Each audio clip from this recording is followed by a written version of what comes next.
খাবে না? ও, আমার উপর রাগ করেছো? রাগ করেছো তুমি?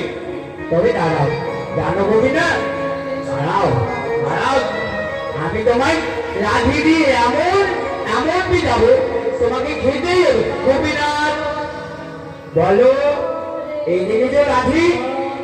এবার খেয়ে নাও। কি হলো?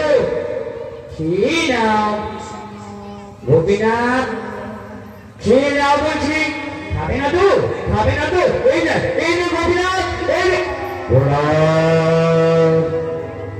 ঘোড়া, ও এতক্ষণ ধরে বলছি, তুমি আমার কথা শুনছোই না, ভয় পেয়ে গেছো তাই না? হ্যাঁ ঘোড়া, আমি ভয় পেয়ে গেছি। দেখো ঘোড়া, তুমি আমায় ডাকছিলে তাই এসেছি।